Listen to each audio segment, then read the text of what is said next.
Hello, everybody. Welcome back to DND404. I am your DM, Tony. And joining with me today are the other candies in my granny's pocket. Fellas, why don't you go ahead and introduce yourself, starting with I'm not sure if this is stale, but it sure tastes good, Jared. What's going on, guys? Armos checking in, and I gotta say the candy that really, it hit me as soon as you mentioned this was the Andes mints. Yum. Those chocolate mint things. God damn it! I should have just not have said anything. Those are my go-tos. I still to this day, man, I'll eat a whole sleeve of those things, I guess. Dan, what about you? Hello, everybody. My name is Dan. I play Minnis Pebblewalker, your tiny little swarm keeper ranger. And I don't know if you guys have had these, but one of my favorite candies in the world that my grandparents always had were caramel creams. Oh, you, Dan. Caramel creams. It's literally just a caramel roll around some cream filling. Oh. They come in these crinkly, like red and white wrappers. Oh, man, they're delicious. So it's like a caramel Tootsie Roll almost. I guess, kind of, yeah. If you know what cowtails are, they're basically the same thing, just not long. Nope. Oh, you didn't take mine. I thought you did, but you didn't. No, I did not. Caramel creams. What about you, Alec? Yeah, my name is Alec. I play Drell of the Ashbourne, and I think I have to go with Werther's Originals. I was gonna say something else, but I love Werther's Originals. I'm a sucker for it. Werther's Original slap, dude. They're so good. I actually bought one where they kind of come in like a carton, almost like a cigarette carton, and you just pop open the top and you just pour a few in your hand and throw them in your mouth. It's great. I got hooked on them since I was a kid. What about you, Tony? Mine would be I don't know how to say it without saying the brand. Like there's multiple brands, but a Kraft caramel. Kraft caramel? Yeah. I have no idea what that is. Kraft or caramel. Caramel, like a caramel cube. Oh, you're talking about the caramel cubes. Yeah. Caramel bites? Yeah, so Bits, bites, cubes, I mean, I don't whichever. know. I forget the name. My grandmother would just unwrap them and feed them to me like a sugar cube to a horse. Yeah, dude. Yeah. That's such a good one. Because that is like I don't think I found them anywhere but my grandparents' house. She'd be like, you want a little caramel candy? And I'm like, boy, do I? And I'm like, You're like, yes, grandma. Grandma. Got my lederhosen and everything. All right.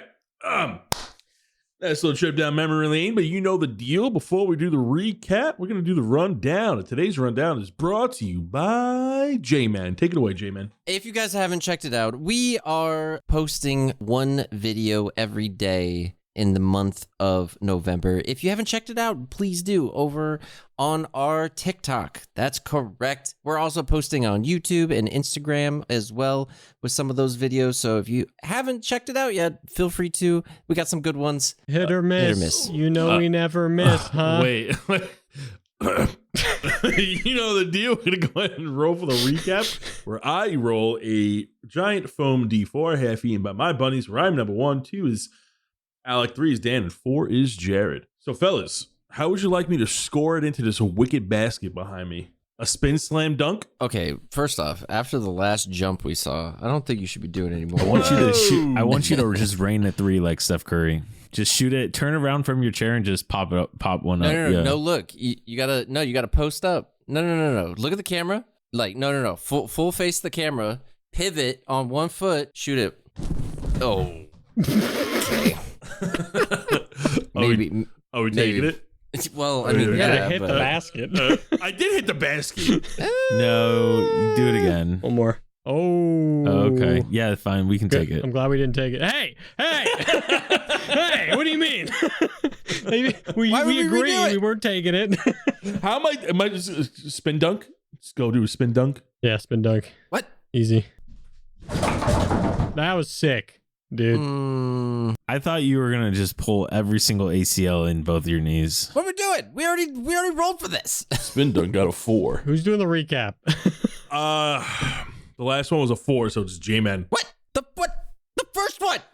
No, we agreed to roll it, and then he picked it up. If it doesn't get in the net, it don't count. Boom. What? The last one did get in the net. Yeah, the next The one one I just did get in did, the that net. was totally in the net. Yeah, he dunked it. I totally hit that. I'm getting gaslit. You are not. This is bullshit. Bro, you hate to see me on a court, bro. I went to basketball camp in high school, bro. You went too quick for you, dude.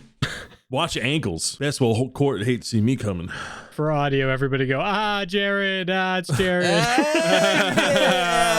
You didn't think I was going to do that to you, did you? I know I did. Like, Tony, could you believe it? Classic. All right, fine. We fought some like cultists. A Christo talked to us about, I don't know, something. I firebolted some dumb blood shards. Drell told us about his past. Whoop-de-doo. And what? A bullet monster popped out of the ground. Okay, and Bard, play that intro. Good evening. And welcome to the world of Umbrea, featuring 3 first-time adventurers and 1 very patient DM. This is DND404.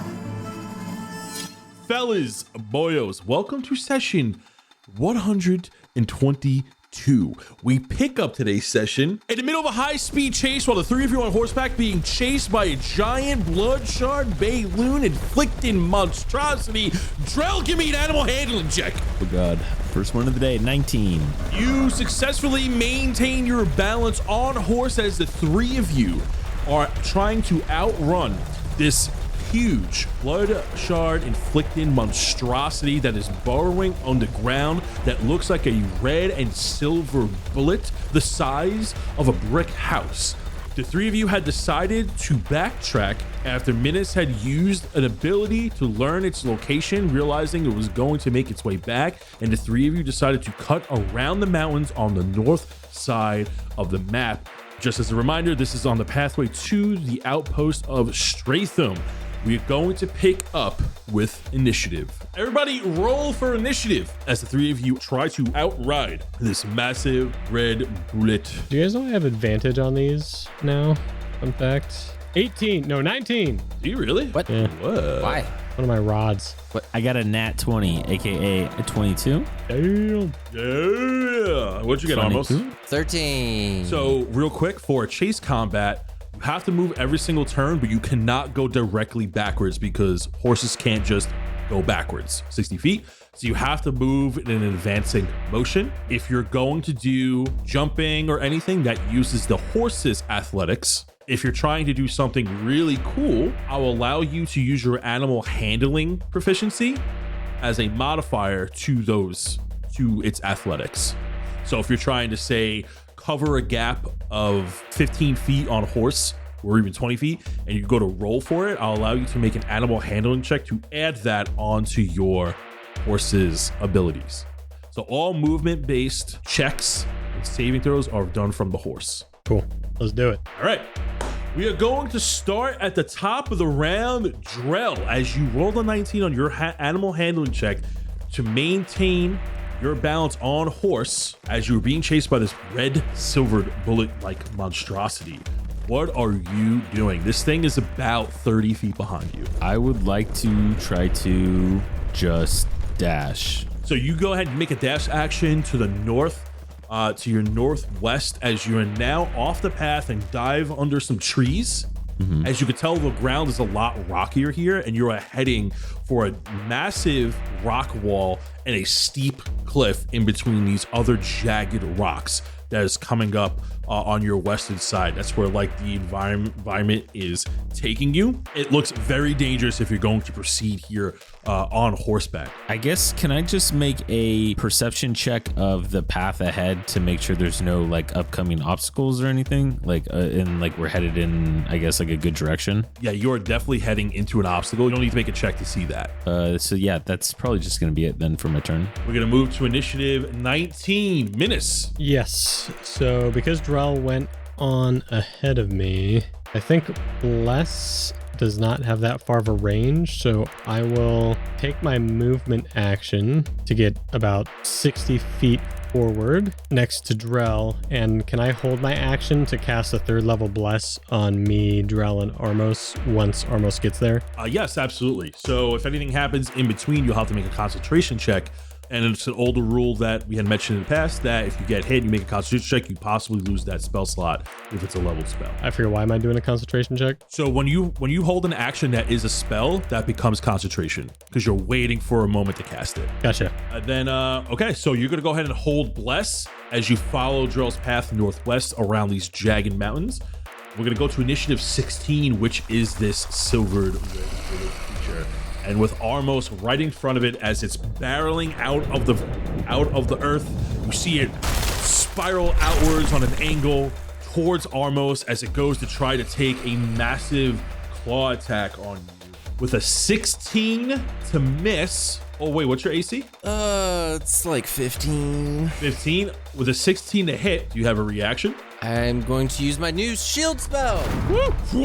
I got 3 charges of it. I'm using one of them. From your tome, you cast a shield spell, and you see this golden blue reflective orb come around you as the monstrosity's claw bounces off the shield.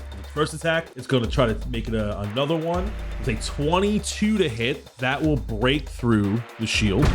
As the third one comes in, and that one's going to bounce off. So the third attack is going to take... Those wondering what shield does, it increases my AC by 5. Yes, that is a reaction spell. Until the end of the turn. Off that slam attack, you're going to take 32 points of bludgeoning damage. As one of them breaks through, you see Reginald hops off for a second to try to dodge the giant claw. Whoa! As the claw lands next to you, and you get the brunt of the force. And it's going to continue to move. It is right on top of you as you are currently running away on your horse. We're going to move to initiative 13, Armos. We'll do this. I'm going to, as it comes down and hits me, he slows down just a bit for me to catch up to Minnis and Drell.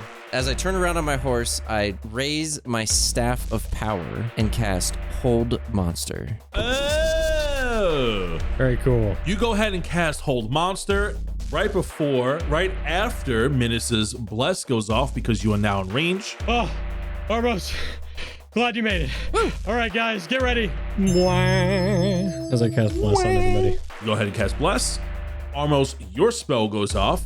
And what do I need to do? An 18 saving throw on Wisdom. Wisdom saving throw over DC 18. He rolled a 10. As you see, he is clawing his way out of the ground. He is moving by using his hands to shovel. And as you cast the spell, you see that he slows down as his arms begin to stagger and his movement comes to a crawl and then stops, moving an additional 20 feet before the spell takes the effect and becomes paralyzed. This is a concentration spell. Yes. That lasts for 1 minute. So I'm going to give you a question how you guys want to handle this in a minute. I can set a timer for 60 seconds. You guys can come up with a plan or tell me what you want to do within 60 seconds, or we can go in turns. I think it's easy enough to keep going in turns because this guy has to make checks at the end of each of his turn to get out. He sure does. Okay, we'll stick with turns. Armos, that's the end of your turn. So 1 minute is 10 rounds. Starting now. Armos, that's what you did on the shark, right? Yes. Oh, good. All right, gives us a little bit of a head start. Hopefully more than that. Kinda. Armos, what are you doing with the rest of your turn? I was gonna do more, but I'll be out of range, so I can't. We're gonna move to initiative 22, Drell. I would like to just take another dash action and just keep going as far as I can. You continue to head westward and begin to turn south as you are now coming up on a 70-degree slope between a giant rocky cliff and some jagged ground just below you, some jagged rocks. On your next movement, you're gonna have to make, well, horse is gonna have to make an athletics check to see if he can pass this without you falling off. Okay. We're gonna move to initiative 19, Minnis. Yeah, I'm just also going to take a dash action and get right next to Drell as I get ready to take my horse, my big Clydesdale, down this slope. And I don't think there are any bonus actions I would like to do. No, there's nothing I would like to do at this moment, so I'm just going to hang tight. We're going to move to initiative 16, which is this monster. Can't do anything, so he's going to go ahead and make a saving throw with DC 18. With a natural 20, he begins to shake and move, and the scales on his body begin to vibrate. As you see, he shakes his head, and he is going to roar as the trees and rocks vibrate around you. And he is going to plant both his feet into the ground and make a large, deadly leap. I can't do anything right now because it's at the end of its turn that it makes the save. Yes, so it just begins moving. Yes, you're absolutely right. He looks like he's ready to pounce. That's a good waste of a turn, Armos. That's awesome. Woo! As we move to initiative 13, Armos, as you see this thing begins to shake off the effects as your tome begins to fail and crackle within the pages. Armos, hurry! I am just gonna dash. I think that's the only thing I can do. And then my next turn I'll be able to do something better. All right, we're gonna go back to the top of the round. Initiative 22, Drell. Alrighty. So what I would like to do, so you said now I have to make an animal handling check to get to the next part? Yes, as you are dashing towards this very steep slope, you're pretty much going to be wall riding Oh, sick. with horse to try to get to this narrow crevice.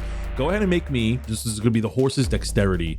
Go ahead and make me a acrobatics check of a DC 14. So a riding horse's dexterity is actually 0. There are no benefits. So just a flat D20 then. And your animal handling proficiency bonus if you have any. Okay. I'm gonna use a luck point on that roll. Yeah. 'Cause that was nat 1.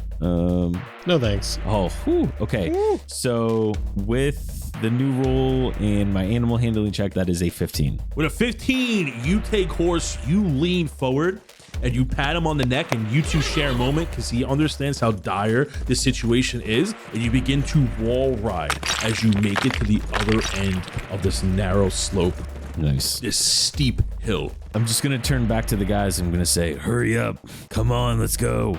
Oh, yep, working on it. So I'm gonna try doing the same thing here. And is it essentially a dash action to get down here with the acrobatics check, determining how far we make it? For the check, I'll say you're able to make it through regardless with or without a dash action. Like, so if you pass the check, you just appear on the other side. So I'm gonna use my animal handling to 7. Shit. And my D4 is not gonna help. I don't think I have anything else that'll help. So I got a 10. You get a 10 as you try to wall ride with your Clydesdale. He's just too big and clumsy, and you fall in the middle of it. You're going to take some bludgeoning damage here. As you crash into the jagged rocks to the south of you, you're going to take 9 points of bludgeoning damage, and you are knocked prone, and so is your horse. So you can't use your movement to get back up because that was your movement this turn. Gotcha. I'll allow you to make an action if you can do anything while you're on the floor. Yeah, I would dash to use the rest of my movement to get up back onto the horse. Yeah, so you're going to use your action to get back up, and you try to set the horse back up, and you're ready to get moving again, but I'm going to say you're still stuck in the same spot. Then we're going to go ahead and move to initiative 16, which is the monster. As you see, as he takes his massive hands, digs them into the ground, and launches himself into the air, almost coming down on Armos, and burrows into the ground. Ah, dang it. Armos, make me a dexterity saving throw of a DC 10 as the earth tremors around you. 17. You pass and take no damage as you maintain the balance as the horse barely stumbles from the force of the earth shaking, but you manage to maintain the balance, and the creature is now underground. I can't see him, huh? No, Dang you see the it. massive hole he left behind.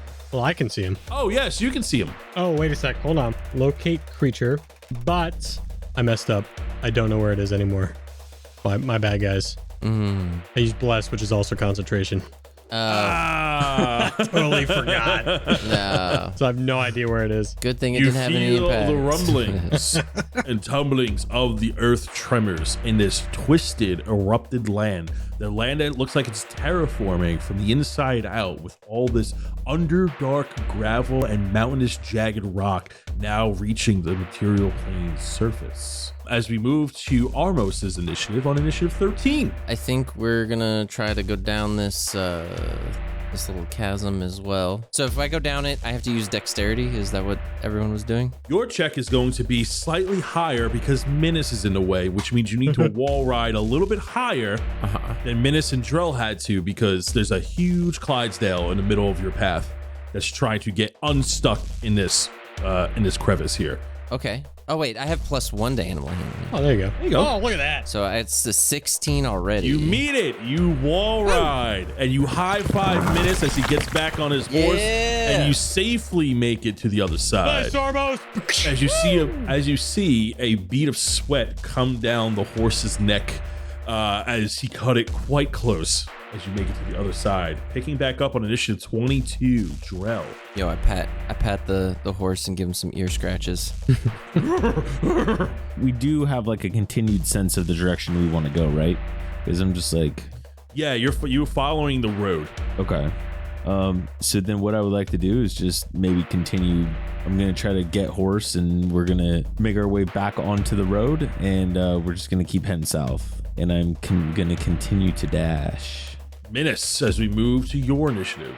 Yep. So on my horse now, do I need to make any more checks as I go down this? You're able to make it through Okay. as you get back up on the horse. Yeah. All right. So I'm just going to use my dash action to get back onto the road behind Drell and then give Armos another high five as I pass him. How dare you? I just passed you. Cool trick, Armos. As we move to initiative 16, as the tremors rumble, and it's going to move to initiative 13, Armos. Well, that was ominous. Okay.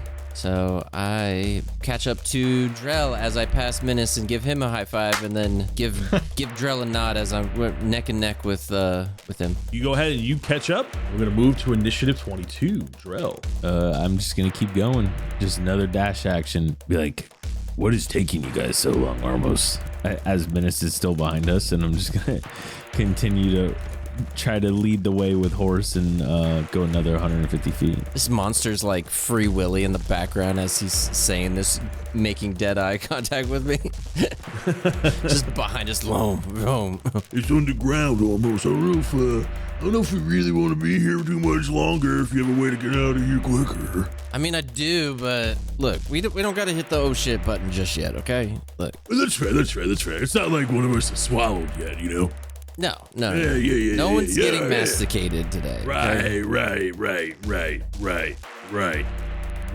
Masticated? Yeah, get chewed up. Oh!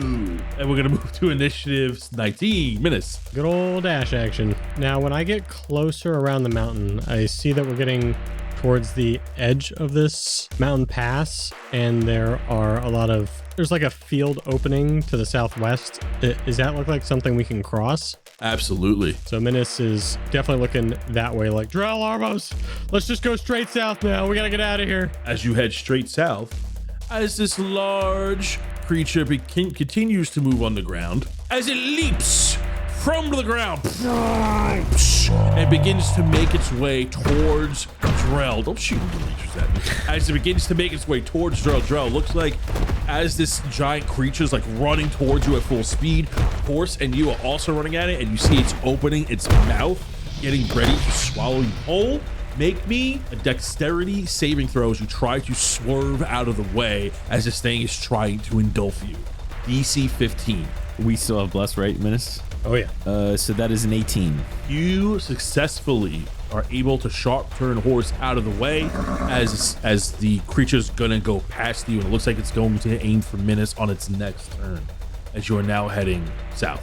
We're gonna move to initiative 13. Armos, as you see this creature dash forward, bump into a rock as it missed Drell as it tried to swallow him, and it's trying to turn to head southward to continue chasing after Minnis and Drell. You can hit the old shit by now, buddy.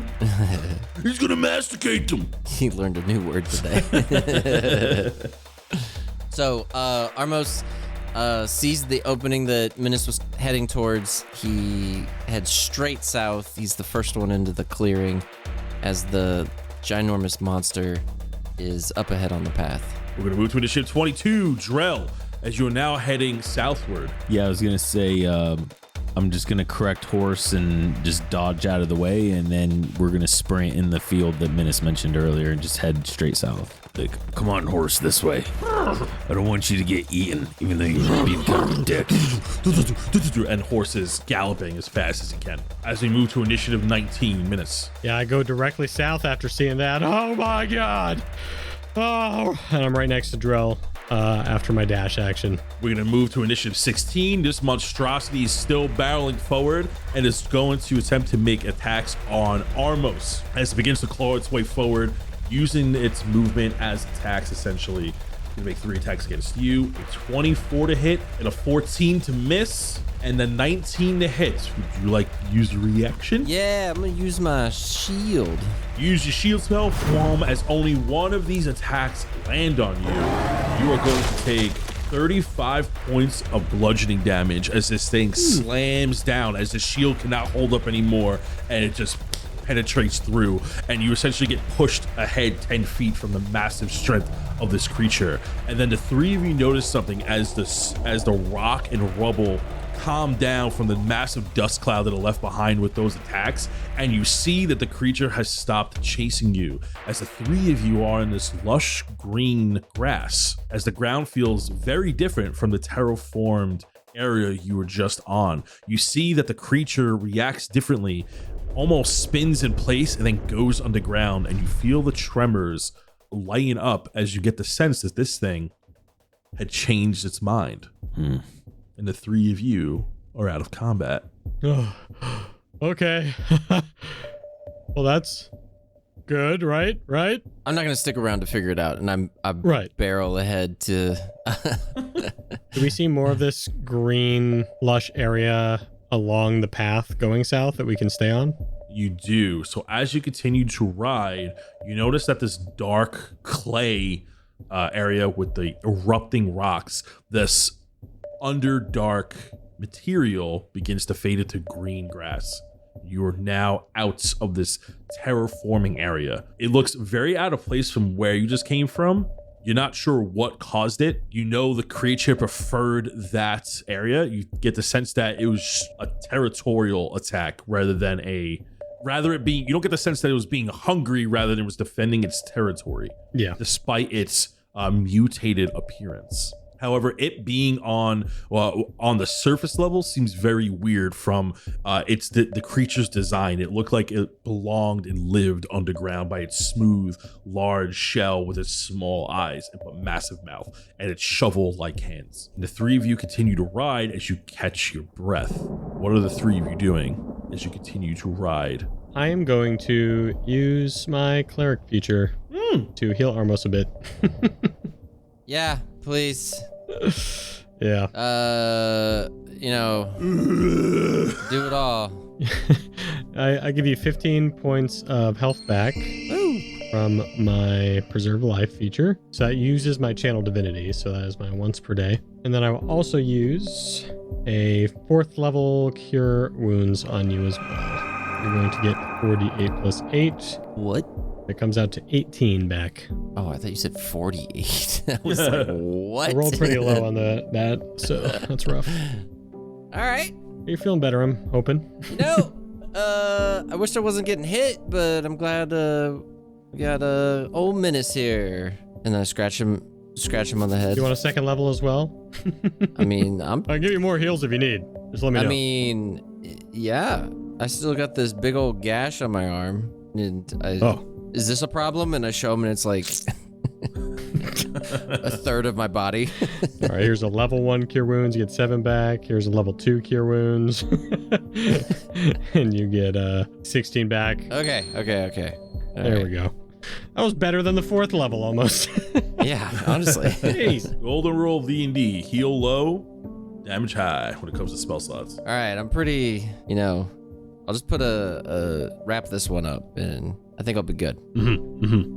So as the 3 of you ride and you heal up, you notice that your horses seem a little bit more tuckered out than normal. Armos, you notice that your horse kind of took a beating there as the adrenaline dies down and the horses begin to become calm from the recent attack.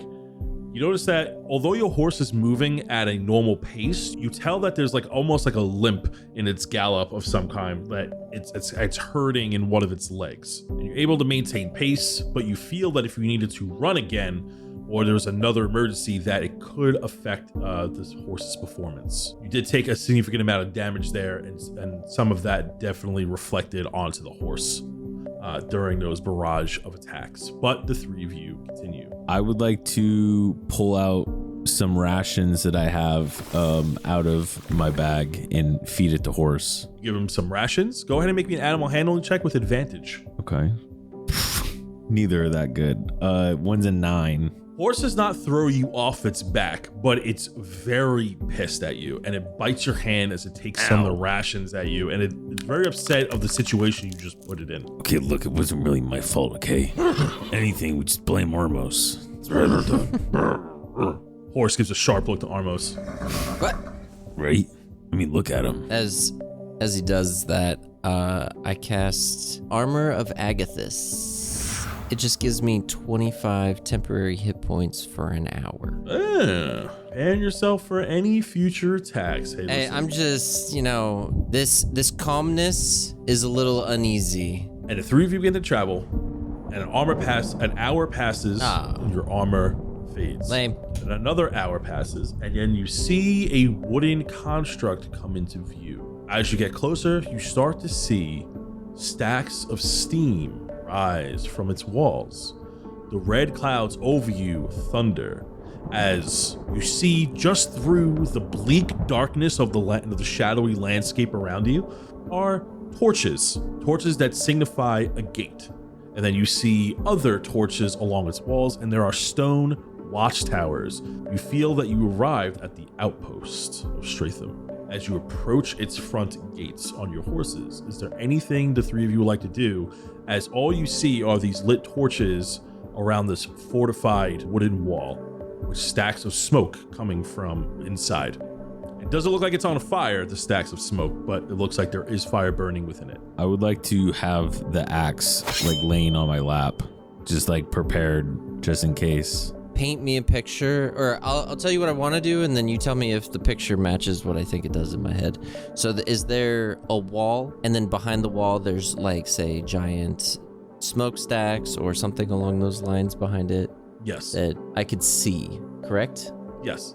Perfect. I want to take out of my bag a potion of clairvoyance and cast clairvoyance on one of those smokestacks within the wall to be able to see what is going on within the city, to make sure that it's... You take out this potion of clairvoyance and you see that there's this floating eye inside, and it's very gooey, the potion, as this eye bounces around, and you pop the cork and the eye disappears instantly as you go to drink it. You now have access to the clairvoyance spell, and you create an invisible sensor on a location as you wish. So you're choosing to put it like where you see the smoke rising from. Yeah, enough to be able to see within the behind the walls, and just to make sure everything seems up and up, or if it seems like it might be... You cast this clairvoyance spell, and this invisible eye appears over a bonfire, and it looks like this bonfire is just on the other side of the main entrance gate. In there is a dirt compound with a lot of crates, logs used for construction, and stone watchtowers. There are two other gates that lead to separate parts of this town. To the right of you, as the eye scans over to the east, are a few buildings. There's a large tavern-like structure, and then smaller buildings that look like forges on one side. And it looks like this is more aimed towards like a militant type of construct. Like, you get the sense that these are armories, and the big building is some type of barracks. To the left are tents that are filled with injured people. You see that on the west side of the town, and it's a very small town. There's maybe 12 structures. On the western side of the town is this big, large hut that, as you move this invisible eye, you can see that it's a medic hut of some kind. And then there are smaller tents that look like to be filled with supplies. Some of them look like war tents. As you see all these lightly armored knights walking through. In each of the watchtowers, you see that there are crouched guards with longbows, and it looks like there are some heavy artillery within the stone towers, like medium-sized ballistas. And then lastly, in that dirted area, there's tons of ammo of like cannonballs, ballista arrows. There are bows and arrows and swords and axes ready to go. There's a helmet rack that looks damaged and worn, and you see that there's a few people shuffling about within the camp. You get a sense that this town holds between anywhere 150 to 300 people max, between the 12 to 13 structures that are here. As you're concentrating, Minnis comes right up behind your shoulder. What do you see, Armos? Like right in your ear. Oh, he's concentrating. You see Reginald's also in tune. He has this like third eye that had like appeared in front of him. I relay everything back to the guys. So I let them know about the stone watchtowers and the archers that are up there. We should proceed carefully. Sounds good. Or we could go in sneakily. I think they're expecting us, right? So. Yeah, it sounds just maybe like a normal outpost. Sounds like a lot of those guys are in bad shape, like the ones in Lord Baron's. I say we just go in. I go invisible. Right after you. Okay. I'm gonna cast a 3rd level summon beast and cast a little fox by my side before I go in. You see that one of your SIDs rolls out of your pants pocket, floats, turns into a tiny fox. Whoa, what just happened? What do you mean? Why did that Sid just turn into a fox? I cast a spell. Well, yeah, no shit. But I mean, like... You've seen the spell before. No, I haven't. You absolutely have. Remember we were fighting that big skeleton snake thing? Nope. No? With Julius Kendrick, and I used the bird. Kind of rings a bell. The more that I start thinking about Sid, the more my brain starts hurting. So there's already a Sid for almost every individual we've seen, and now they can turn into every creature we've seen. Kinda. And we're not concerned about this? Well, I'm casting the spell. That's not on Sid. Okay, so wait, you casted this one, and I look around and find Sid of the Ashbourne? Well, Sid of the Ashbourne can't turn into a creature on its own. I would have to cast it. You're not turning Sid of the Ashbourne into anything. Well, correct. Unless you want, like, him to have a little spectral horse of his own, I could do that. Oh, that might be kind of cool. I think you're missing the point. Where did Sid of the Ashbourne come from? Listen, I don't know how the rules work. Let's just get in there and figure this out, all right? I'm just keeping Foxy out in case things get weird. Never know if we might get attacked or what's going to happen when we get in here, so. Yeah, we always need another small furry companion around in case we need to scout ahead. I don't want to say I feel like my thunder speed stole a little bit, but it's fine. I think we need him. As we start walking there and trailing off, Armos is like, what the hell's the fox gonna do? As the three of you approach the town, you hear a voice come from beyond the gate as you see a couple of heads appear up beside the gate. So you get the sense that like they're standing on some sort of platform to look over the wooden wall. Halt! Quell your horses. Who approaches? The Minnis, Drell, and Armos from Lord Baron's Divider. They said you could help us. I mean, that was a lot of info, but... You hear some whispering. Which I've done less. Also, we're looking for... What's the they gave us name? like one person's name. They just said they never said like go to this place and just shout, hey, this is where we came from. I guess I could retry it. No, it's too late. You know what? Give it a shot. State your business. Why would civilians be here at the outpost? We don't take any refugees here. This is a war camp. We are not civilians. We are heroes from Lord Baron's Divider. And I hold up my slingshot with the crystal in it. You're gonna need something more than a sling to fight the monsters around these parts, little one. Believe me, this sling could slay gods. Has slain gods. That's right, it did. Persuasion check. Thanks, Armos. I have a 0 to that, so that's nice. That is a 14, though. Yes, I'm sure anything that is large in stature you could consider a god, but here we fight demons and evils unseen like any other. Did Lord Baron not give us, like, a letter or something? He did not. No? But he holds reputation here. And he goes, so from Lord Baron's, step forward, but do not enter. And you see that a door opens up within the gate, and you see 3 guards come out, 3 knights, and they are all dressed in heavy plates. You do see that there is dried blood and other discolored liquids on their armor. Look very dirty. 2 of the 3 guards have like bandages underneath their armor. It looks like they're kind of like holding any wounds in place. You get the sense that these 2 guards are under extreme discomfort. However, they still hold a serious tone and a serious face. As the leader of the 3 approach you, he goes, I understand you're coming from Lord Baron's. That is not a name that is thrown around lightly here. Given the current circumstance, we are on the honor system unless you have a note to provide to us. But we cannot let you in unless you let us know why you are here to begin with. You told us to meet with Morgan Uthil. We are here to find a way to defeat Acristo. How do you know Morgan? Well, we have not met her personally. We were just suggested her name by Lord Baron. You see that he looks back to the other two guards and then looks to you. I understand. Raise the gates, and then you see that the wooden gate begins to lift up just enough so your horses can get through. He's like, come on, quick, get into the courtyard, please. And he motions for the three of you to go in. And I walk in? Yep. I follow. Wait, wouldn't these people know who we are? Like, it was no secret that we went north and, like, did all that stuff, right? These people would not know who you are, no. These are soldiers that have been fighting and have been stationed outside of Streatham before everything had went down. By origin, these are knights hired by the Kingdom of Aramor. They are the kingdom's militia. They're soldiers of Aramor. As the three of you walk in, you see the guards on top of the towers. From the wooden towers to your west to the stone towers to the east, you notice that there's about 3 of them in each. And they all have these longbows. And although they aren't knocked, they are at the ready as they all look down to you. And at least one of them are still looking out in other directions to keep watch. And as the 3 of you go in, the 3 guards follow you behind. And they go, please dismount and let us stow your horses here. And he points to a stable area off to the west. He goes, we will take care of the horses. I will say that your reasoning for coming here is quite hopeful, as he looks at the other guards, and the other guards don't seem to be amused at all. But however, the whereabouts of Morgan here is secret to all outsiders. So the fact that you know that name, we know we can trust you. She is one of our informants, Streatham. Yeah, we know it's not going to be an easy fight, if not impossible, but we need to try. Absolutely.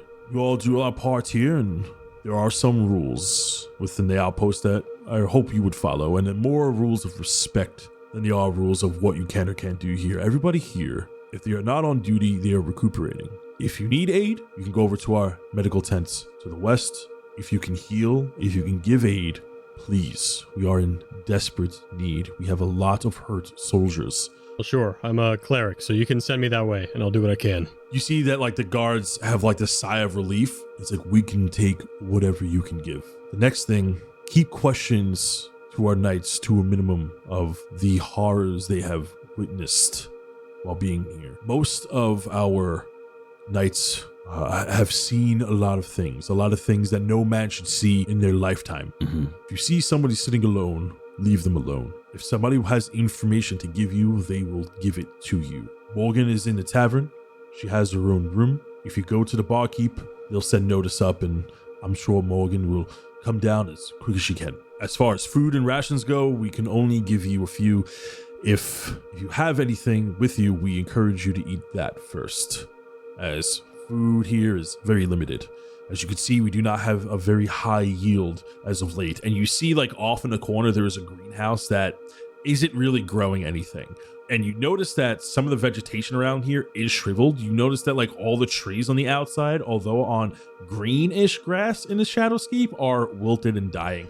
And in a season where trees should be blooming. If you need anything from me, I am Commander Kret.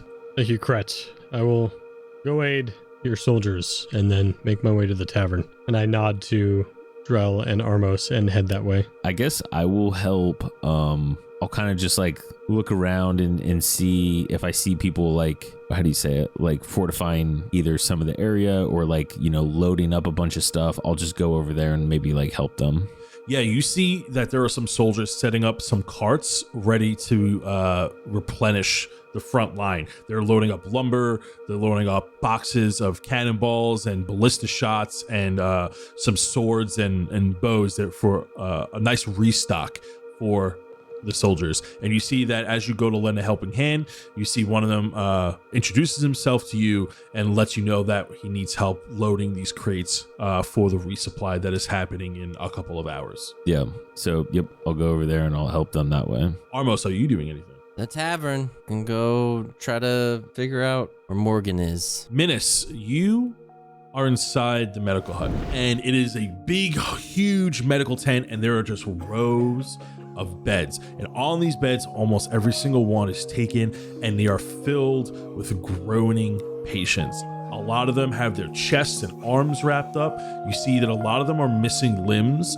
Some of them have their heads wrapped up. Some are asleep. Some of them are just aching in pain. And the ones that are really aching in pain, you see that they are being tended to and being administered first aid. But everyone here is in dire need of some sort of healing. There are 47 patients. So, I mean, I can give as many spell slots as I have for the night. Casting Cure Wounds, so that's 1, 2, 3 first level. That's 2 second level. So I can give 7 total for the night of Cure Wounds.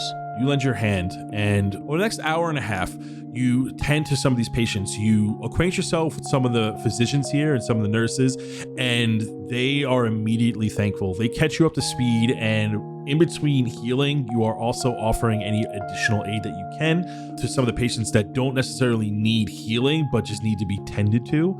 And you can, because you get the sense that they're extremely short-handed.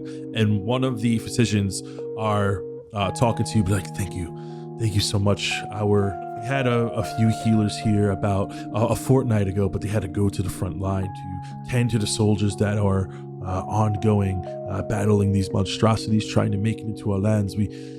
It is truly a moment of respite when you walk through. There were some cases that we didn't have the strong enough medication to treat. For that, we are truly thankful, Minnis. Yes, of course. I'm glad I could do whatever possible. It's good that I showed up when I did. And then can I just do like maybe a basic... I do have a healer's kit, so I'm wondering if I can do like a medical check to maybe a medicine check to see if I can just help some others. Sure, go ahead and make me a roll with using that tool. Not very good. Only got a 4. With a 4, you don't do anything outstanding. You don't do any damage here with a 4, but you do replenish some of their supplies. You clean some of their gauze, you clean some of their syringes that they were using, and any on-hand aid that they need, because all the bandages there are bloody. You can get the sense they haven't had a chance to really clean up after helping somebody. They're cleaning what they need as they need it, which is not the most sanitary when trying to work on somebody who has medical wounds. While you're doing that, you're hearing some babbling among these people, and you're hearing some really disturbing descriptions of what some of these people saw. Like they're muttering to themselves, like they're having really bad flashbacks to the event and how they got there, and they're like, the structure was live. They whipped out of nowhere, bursting out through the fences. I've never seen them jump so far. It had so many eyes. I've seen lungs ripped from my comrade's chest through plates like it was paper. Sharp, naggly claws, and crooked teeth, and twisted spines. And you hear some of the ramblings of these patients. You're trying to put together these horrid descriptions of what lies in the city that you're trying to get to, and you continue to listen in as we pan out to Drell, who is currently restocking these resupply carriages that are set to leave in a few hours. You don't really hear much. They're kind of working in silence, and these soldiers that are resupplying the carts and restocking the carts they just look exhausted, and you get the sense they've been doing this for as long as they've been up, and it's very back-breaking work.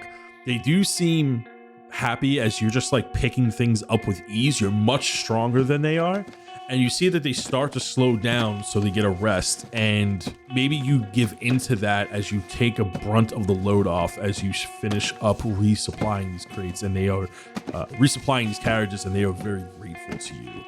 And you see that like one of them smiles for a moment as he finally gets some a reprisal here. Be like, why don't you guys go ahead and just take a rest? I can finish this up real quick. It's just... What's your name? My name's Bo. Thank you. And nice to meet you. Thank you for helping us out. Of course. Oh, he like holds his back as he sits down on a wooden stool. He takes a water pouch from underneath his armor, and he takes a swig, and he dumps a lot of it over his head to cool himself down. All day resupplying the carriages. It's real back-breaking work here. Yeah, for sure. Well, you look like a strong enough fellow. Are you here to fight on the front lines? Are you another foolish mercenary or hopeful hero to come see the horrors that await and It's Red City. I guess you could say that. I'm here to help and plan on doing as much as I can. Well, we could definitely use a lot more muscle, and you seem to have plenty of it. You know what I'm saying? And I flex and wink. You see that the two of the guys that were helping, they're taking a break, laugh.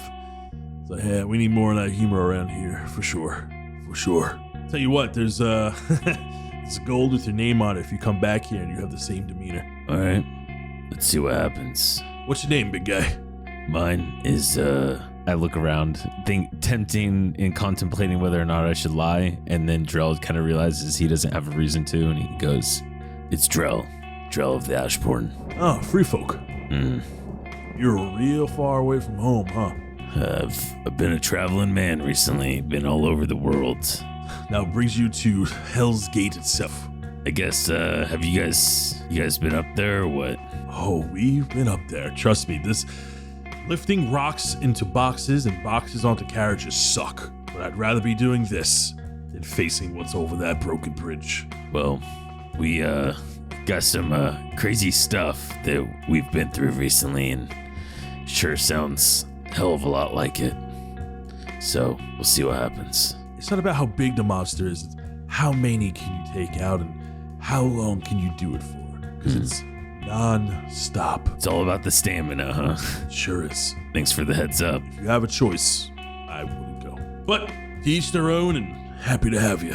And he gets back up and you finish up the work that you need for the supply cart, and this takes about the same amount of time that as Minnis does, about an hour and a half or so, as you kind of acquaint yourself with these guys, and you kind of not only lighten the load for them to lift onto the carts, but kind of lift their spirits in the meantime. Armos, you walk into this tavern, and the tavern is very dimly lit, and it's filled with people, but a lot of people are sitting by themselves, and they have a tankard of ale in front of them. Some of them have empty plates of food. Some, you even see a knight wearing like half his armor. You see his helmet is on the table.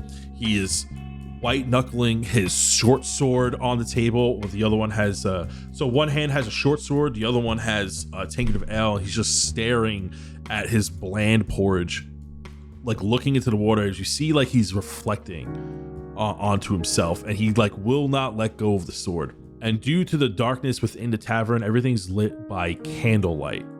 And in the back corner, you do see that there is a bartender that is just cleaning dirty mugs and handing out what looks to be stale bread and other small food to various patrons that are there. The tavern is a mix of dwarves, half-elves, and humans. They're all wearing either tabards or their full armor. Well, respecting everyone's time or space, I should say, I'm just kind of going over to whoever's behind the bar and just let them know why I'm here and who I'm looking for. So you have to cut your way through these tables, and there's no particular pattern to these tables. So you have to cut around people, and you're getting the attention of people. Your appearance stands out.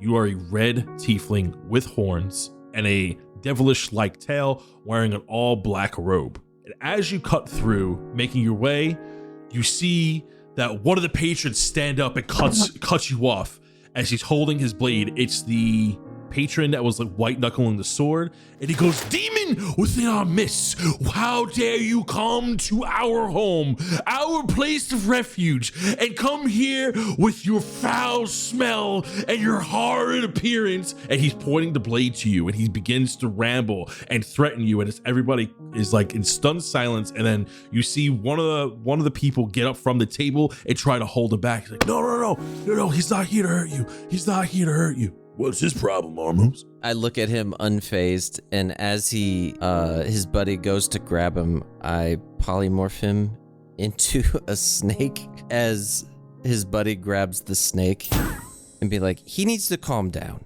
I'm not here to hurt anybody. I am here to talk to someone. So please, out of my way. He quickly turns into a snake. Sword falls to the floor. Tankard falls to the floor. It spills everywhere.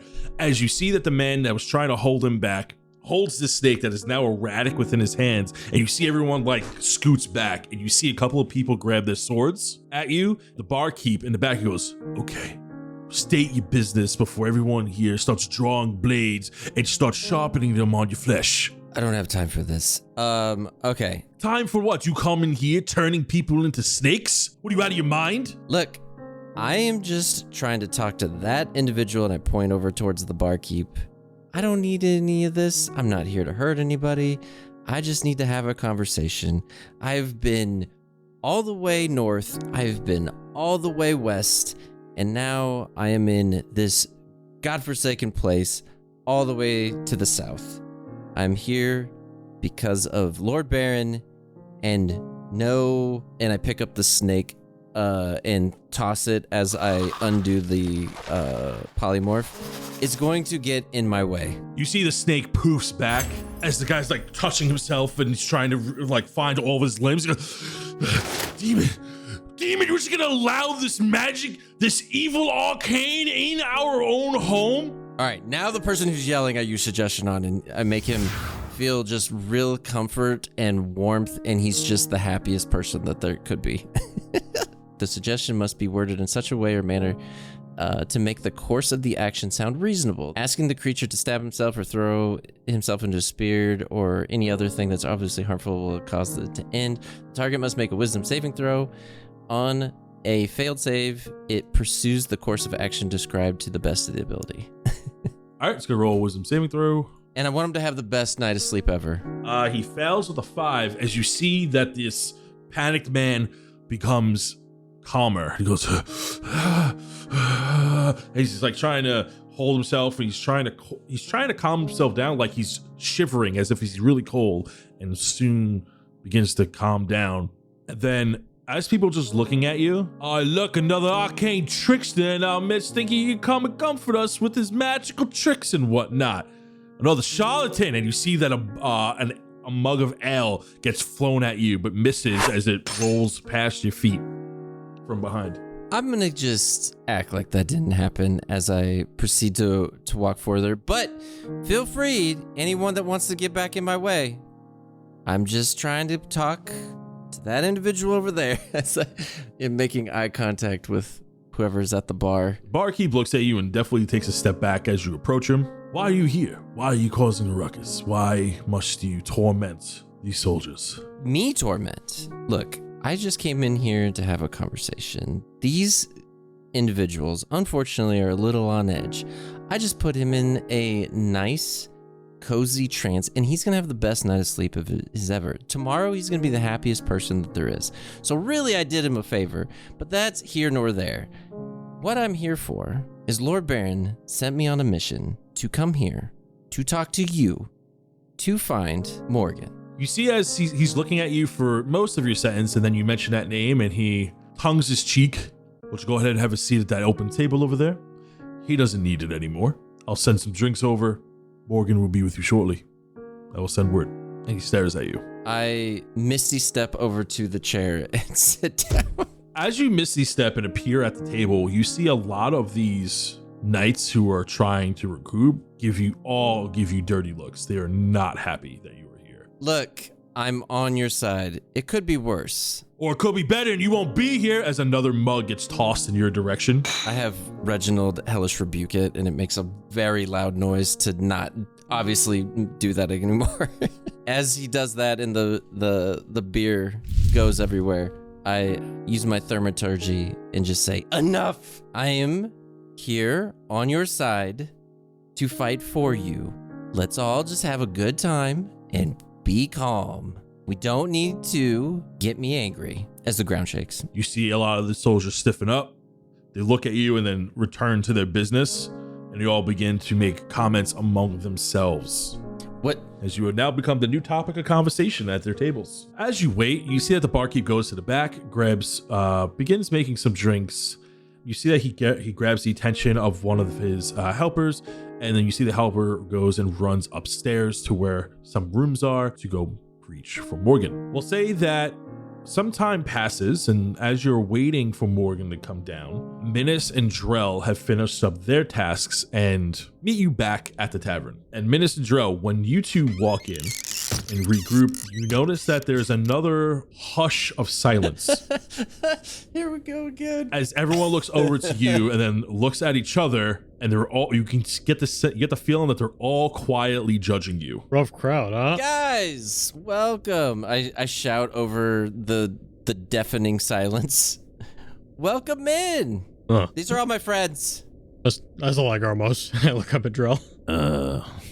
Wonder what Armos did this time. Hello, everybody. Warm blankets, a fire, warm, cozy pillows. We're here to help. Pillows made of flesh, but soothing sounds. Okay. Soothing sounds of screams, screaming lullabies. As the guard that has the suggestion on him is doing his thing, he's vibing in the corner. I make my way over to Armos. So how'd your guys' day go? Armos, what did you do? We had a little bit of a discussion. I won, and Win? Now, yeah. You don't win. What? No, that's how you win. You win. You don't win discussions. You just talk. Yeah. See, look. Here's how it works. You persuade them to do what you want, and then you win. I squint. You didn't persuade them with magic, did you? Okay. Well, that one over there. Okay. Look. First, I had to turn him into a snake. And then once I turned him into a snake, I had to he was still causing How a about I fuss. persuade you into telling me why you're here and maybe not cause a ruckus in one of my favorite bars? As you see that there's this woman in front of you that cuts off your conversation as a purple tiefling wearing leather armor stands before you. She has black markings on her face and long purple horns that intertwine almost like goat horns with long black hair and black war paint on her face around the eyeshadow that accentuate her orange eyes, with some black markings around her cheek that fade into the furrow of her lips. She's wearing leather armor. You see that she has a long sword strapped to her back, and around her there's a belt that's like strapped around her chest and then her waist. There are all these various trinkets and mechanisms that are there, potions and weird other tinkering objects that look definitely foreign to you. And as she slams the taken onto the table and asks and tries to persuade you into answering her question, you feel a nuzzle at your feet, Minnis. As there is a dark orange furred fox with black ears and a black mask with matching orange eyes to Morgan herself, with white fur sticking out of a leather, like a leather suit of armor made for the fox. And it's nuzzling your feet and looking at your spirit companion that you summoned of a fox as well. Yeah, my spirit companion like peeks out from behind my other leg. And you see that the summoned spirit fox and her pet fox begin to look at each other curiously. Oh, hello, little one. Minnis, did you make another one? I swear, dude. No, I did not. Swear. This is These not SIDS mine. are getting out of control. It's not mine. Look, spiritual one, spell. Obvious. Real fox.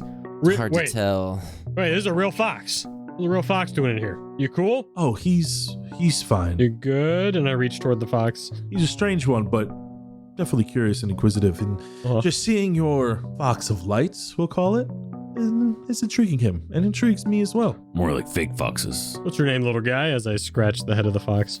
You see that he takes a little bit of pause, but gives into it, and it feels immediate comfort around you. His name's Ranger. Ranger, hey, you're like me, buddy. Armos, too concerned that Sid was multiplying again, didn't really realize that Morgan is actually tiefling, is just like starstruck, almost like, wait, what is going on here? Wait, and then he's processing everything like really quickly, and then all of a sudden is mad at the entire bar. Wait, you guys are all mad at me because I'm a tiefling, and then you have this around? Yeah, you're an asshole! And you see that another mug gets chucked at you and breaks behind you on the wall. I was waiting for that. That's all I was thinking too. What is going on here? What did I do to you? You turned my friend into a snake? He's trying to... Armos, did you turn him into a snake? Yes, but he pulled a sword on me first. Did you talk it out though? Yeah. I won the conversation. Oh my goodness. Became a snake. Minnis just face bombs. Yeah, I won the conversation. Well, I was wondering what all that ruckus was when I was upstairs. Now it makes sense. Don't get to play with demons too often. do you? And she looks at you, Armos. Demons? Wait, what? I gotta be honest. I didn't know there was any of us left. The last one we found, He was mean. and he thinks about it. He's like, yeah. He wasn't very nice. And didn't survive the battle, let's just say. Okay, I don't know if we needed to say that one, but What? He was a bad guy. he was a bad guy. He was working with a Christo. True. We got a daywalker over here. You can always tell when they're born above ground rather than below. What do you mean? Well, some tieflings have the privilege of living amongst their own, and some don't. And looks like you're the one that hasn't lived underground before. Oh, Armos. Yes, wait, Armos, underground? nice, pleasure to meet you. Hi. I lean over to Minnis. I'm losing this conversation. Clearly. Clearly not from Avernus either. Well, we'll consider you lucky then. Oh, what, you got nothing to say now, fancy pants? And I pat Armos on the back of the leg. Processing. Come on, Armos, win the conversation. I haven't heard my name tossed around like this since all this darkness fell onto us. So I must know, how do you know my name? Why are you here? Why must you speak to me so urgently? Right. I got this. Armo's trying to get some points back. Lord Baron sent us, and Yeah, so I've heard. Why don't you spill it out already? Clearly he's not the talker of the group. Oh. Well, you are the charismatic one, Armos. I'll win this conversation sometime. Just not right now. You go. And he looks away. How about some chatter from the free folk as she pulls up a chair towards the head of the table, sits down, and takes a swig from the giant tankard that she had brought over. Whoa, you look like you could outdrink Drell. Come on, Minnis. We all know. I mean, that's a big tankard. Maybe on a good day, but I'm not really in the mood for heavy drinking, more just trying to get down to why you're here. Some people call that the brass tacks. She stares at you. You know. How about the Minotaur? And she turns to Minnis. Oh, wait. I love talking. Yeah, I was going to say, we all talk, but. Let's restart. Hi. Well, you didn't say hi. You were asking us a bunch of questions. So, you didn't even say hello. Nice to meet you. I sure did. I said, how about some chatter from the free folk? It was a little rude. It's kind of rude, though. Oh, I'm being rude. We're at a table. We're Yeah, you are at a table that Armos had gotten from before when you met up with him when you walked in. Oh, he got the table. Okay. Yeah. You guys aren't just in the middle of the room. You guys are at a table. Yeah. Oh, okay. Yeah, give me a sec. And I trot over to the bar and I grab a stool and I. Maybe right. I'm gonna be honest. This isn't our best showing. We're normally way better at all of this. And I hop up on the stool. All right, now that we're eye to eye, my name's Minnis Pebblewalker of the Ivory Boulders, and I am a hero of the land. So is Drell of the Ashbourne and Armos Vannon. We have destroyed gods, and we're trying to defeat a Christo. Cinema. She lifts her head up almost in disbelief as you just dumped a lot of information on her. Almost getting the same vibe as a nerd talking about his favorite comic book. Oh yeah. Killed gods, you say? No. But seriously, look, you gotta see this. I'm acting like I'm showing her a meme on my phone. No, it's really good. You gotta see it, and I use Uncode Thought. I am not touching that. You know what? I'll tell you what. I'm in the school of thought that I believe what's written on people's resumes when they apply for jobs. So we'll just go based off that. So you're God Slayers, is what you're saying. Sure. Okay. I believe you. Oh. And Ranger here himself believes you. And they share a look, and Ranger shakes his head.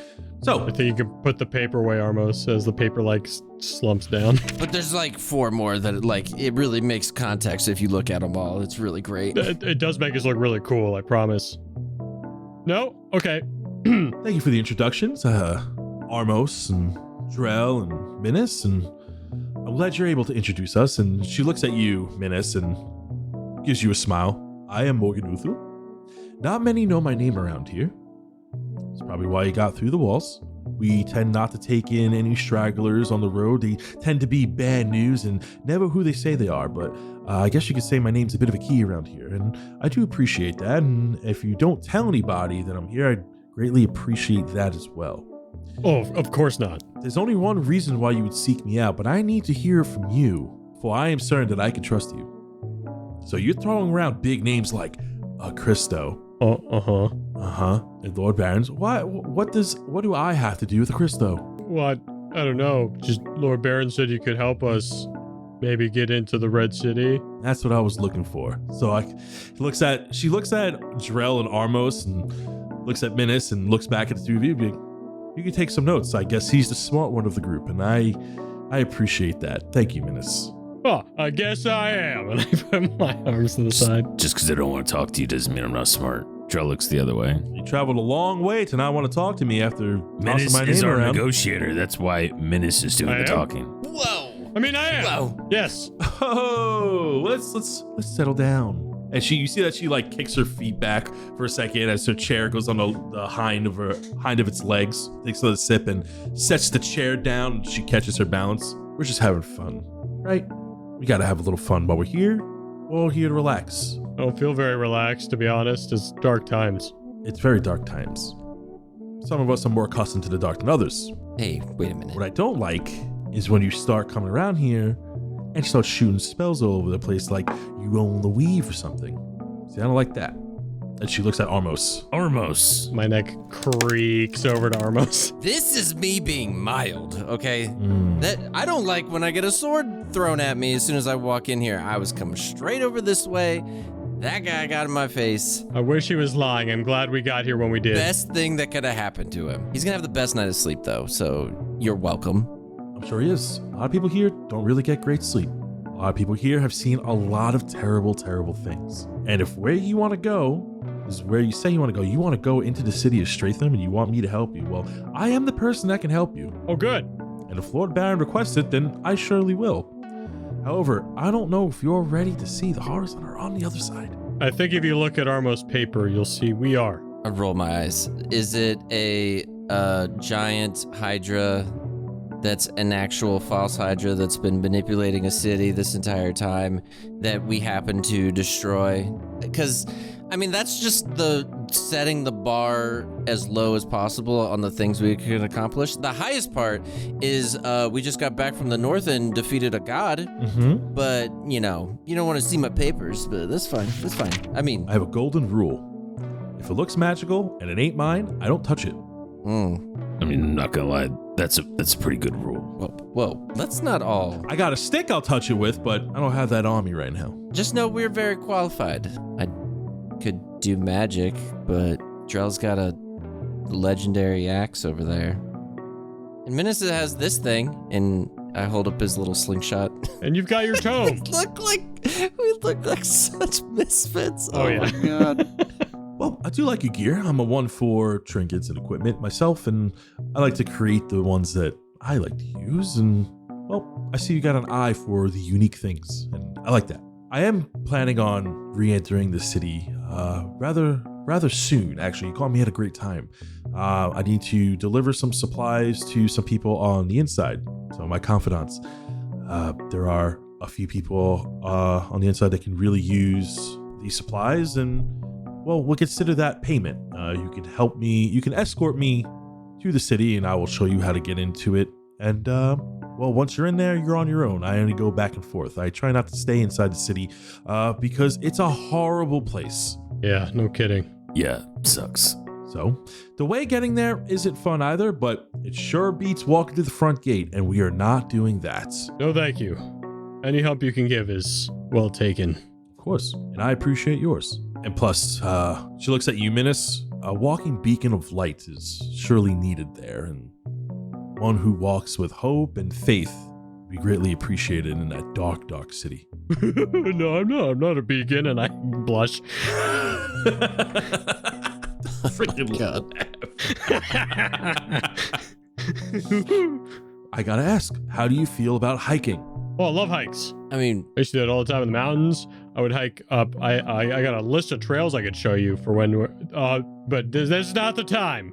Yes, love hikes. Excellent. Well, I'll tell you what, I will set a course tomorrow. If you have any steeds that you brung, I recommend you keeping them here because they're not going to be best fitted on the mountain. Well, you better take really good care of horse. And I look at Drell. Oh, they're very, the stables here are very nice, and your horses will be taken care of to the best of their abilities, unless you get raided by giant demons or monstrosities, which is well, hi. Uh-huh.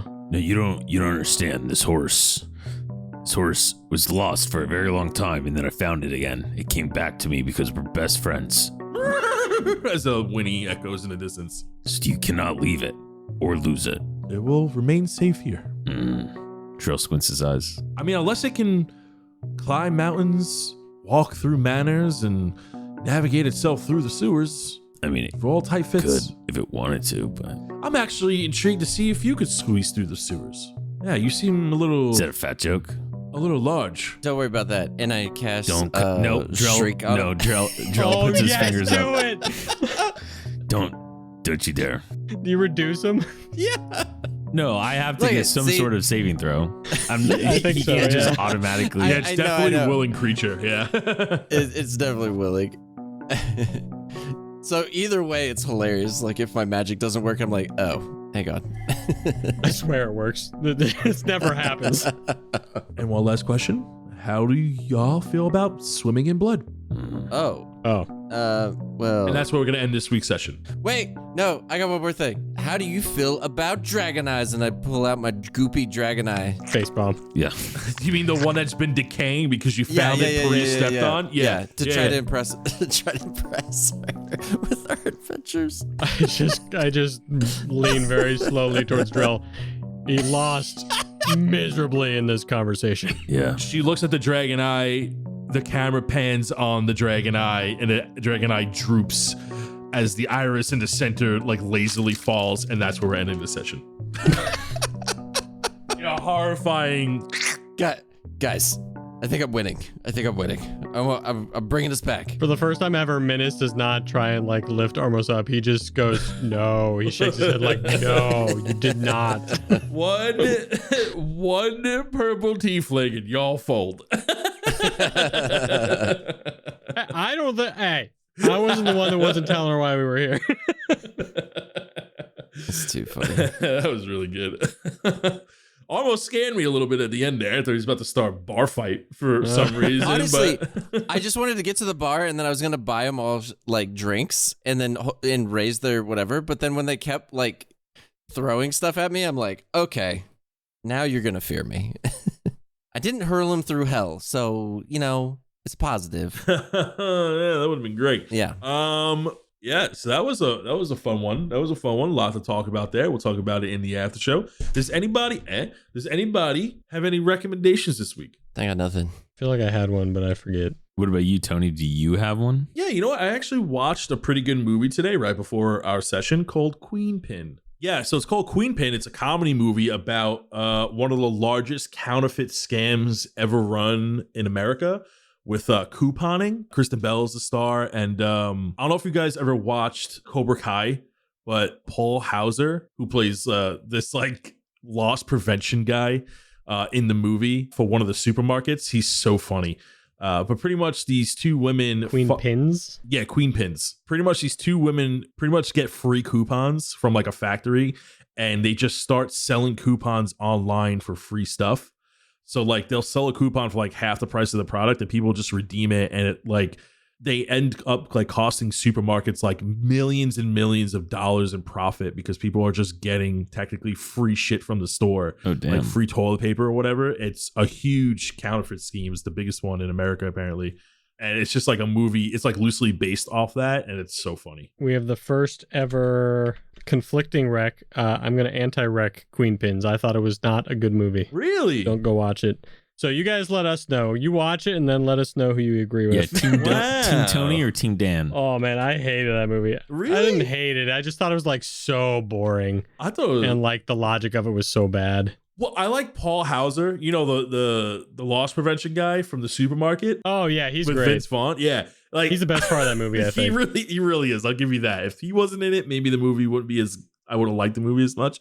But he's just I find him hysterical. I would give it a 4 out of 10, I would say. Wow, that's pretty Damn. low. It's a funny movie, man. For a Netflix movie, it's pretty good. Dan also doesn't like Lava from Disney, so Yeah, because one of the there's worst that. animated shorts Oh, ever created. please get off your high horse. It's a loving song. It is a terrible It's song. a loving song.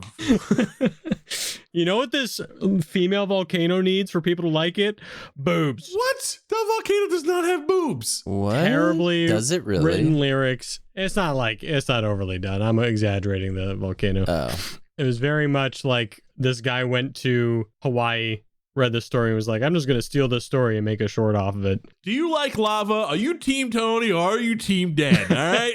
Come back to me and let us know. Do you Team believe in Armos. love? Then you're Don't Team ever Tony. watch either of these things. Then you're Team Tony, all right?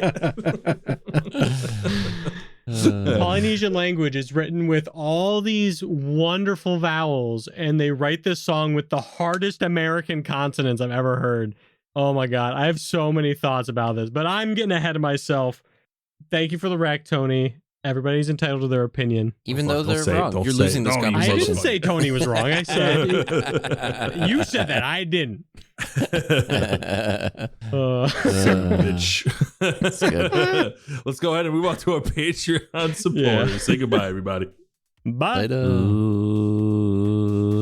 Later. Hey, it's me, Drell, and welcome back to Drell's Bodacious Bodatorium, the only gym for all the right muscles.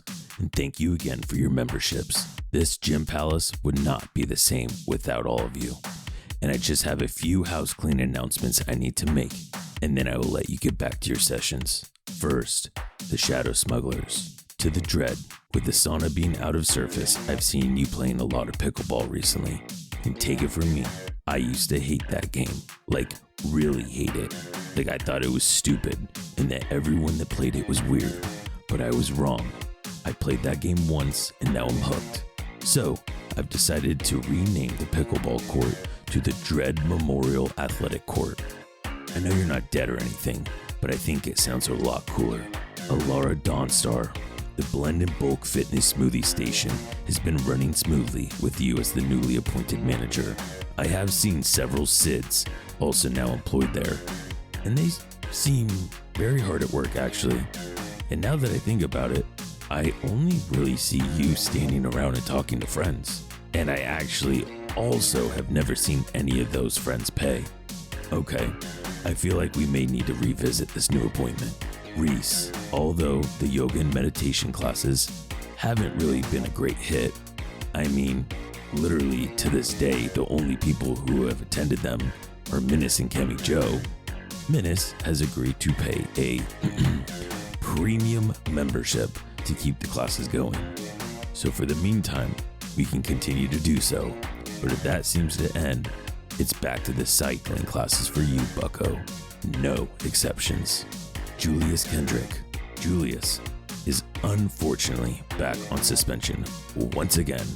I've received a report that while we were trying to get the sauna back up and running, there were SIDs being locked in the sauna during testing, and they became more like raisin little pebbles.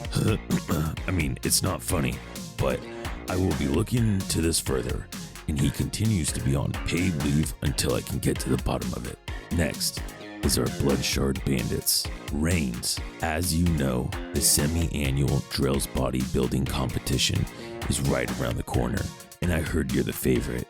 You know how Minnis can get when it comes to gambling and stuff, so he's actually started a gambling pool, and you are the favorite. Well, all I'm saying is, you, my friend, are my ticket to one heck of a lot of gold, so don't let me down, and good luck. Morgan Ulthil. Miss Sid has told me that you've been volunteering a lot at the companion daycare, and since the last volunteer has, had that accident with putting their arm in the dire wolf's mouth, and, we've been short-staffed. So, anyways, I would like to offer you the job here at DBB. You will receive a 3% discount for your own companion drop-off. Welcome aboard. Next is Artemis. It has been a pleasure having you as the unofficial, official, but still technically unofficial bouncer of the gym. Having all these sad little people with their poor gym etiquette, filming their videos, trying to go viral on Yiki Yak, and just being absolutely shut down by you has been hilarious. Please keep up the good work. Next is Tanner Smith. I want to again welcome you to the gym. Although you've started to scan your ID only once upon entry, and again, I would like to thank you for that. The "you get that bro" with the double finger guns after every single time is completely unnecessary. Trust me, we got it, bro. I promise. However, I do have to give you kudos on your sick workout outfits. I don't think I've ever seen you wear one more than twice. Next is Sly. Since you were the creator of the Wage Room, I would like to also name it after you. How about something like Sly's Slithatorium or Sly's Extra Ravarageatorium? Ooh, something like that. I think that's actually got a good ring to it. Okay, well, you know what?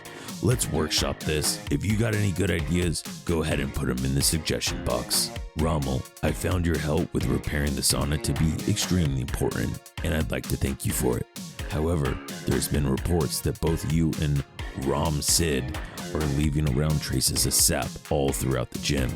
I again ask you, please keep an eye out for all the sap because it's also a fire accelerant and we don't need any more of those. Next is a Sijic College alumni, David LaChance. I've heard that you are one of the people who like to hang around the Blend and Bulky Fitness Smoothie Station, talking to Alara to get free smoothies. Well, not in this town, bucko. No one sips for free, and I'm gonna need to start seeing some gold. Craig Dawnbringer, I don't know much about you, but I want to welcome you to the DBB with open arms. I also heard you're a pretty serious contender for the semi-annual Drell's bodybuilding competition. I also heard you like to take the glamour muscles pretty seriously, and I can respect that. So good luck, man. You know, don't win, but good luck. Next is Punk. Punk, the turnout for our performances have been so good. I mean, most of the people show up when you're playing alone and everything, but then they always have something come up or have somewhere to go when I get on stage. So I think what we're gonna do is instead of Tuesdays, Fridays, 6 to 8, we're gonna go Mondays, Tuesdays, Thursdays, Fridays, and then we'll move it up 4 to 7. So then those people like that had something to do don't have it anymore. So people can watch us. Robit, I noticed you've started to protest outside my establishment against the eating of bread. Now don't get me wrong, I'm no fan of gluten either, okay? But my customers need a place to park their horse and buggies, which is why I've now given you the pool area to conduct your protests since we don't have a lifeguard currently. Next, Saint Chaos. Saint, the shipments, wink, have been received well, and I have absolutely no complaints. I have, however, sent you my own package, something I've created for my own supply, and I hope you try it, and I hope you like it, and please let me know how awesome it is, because it will be awesome, right? Sergio Rodriguez. Sergio, as mentioned last time, we here at the DBB, we pride ourselves on safety, okay? However, that does not mean you need to make sure everyone else is following the rules as well. We do have staff in place to do so. You can't just point your finger at people while they're on the treadmill, man, alright? If you do see a violation, please happily report it to your closest Sid. Next is from Breda's Heroes. Mr. Man with Glass, Odie Mel, and Iscor Storm. I understand Team Freeze Tag has joined alliance with Team Tennis versus the Team Pickleball in battle for the Dread Memorial Athletic Court. You have been seen painting Tennis Rules Pickles Drool on the pickleball court. I wish you good luck in battle. You will need it, especially if I see you painting that again. Ripcord, Toby Large, John Carroll. What part of Miranor is still on a 6-month ban do you not understand? And guess what? Now it's an 8-month ban. Do you really think with a fake mustache and a wig I wouldn't recognize him? Wait, however, I think I have seen that mustache before. Someone else with the same mustache. Never mind. Johnny Tar, Caitlin, and Taslin. I see you are now a gang called Team Pickle, and you are fighting for your right to play a way lazier, way less athletic, extremely simple at times version of a game called tennis, aka pickleball. And guess what? I'm on your side. I completely agree. Tennis is overrated, and I hope you win. Drown, Native Nightmare, Grant Fairman, and Chip Tube as the last remaining contestants for the semi-annual Drell's bodybuilding competition. I want to wish you luck. I do not know much about you, but since you've been training here with me at the good old DBB, I'm sure you'll make us all proud. You know, just not too proud, because you do too well, I lose money. All right, well, that's all I have for everybody. Thanks again for all the love and support, and I will see you next time. Drell out.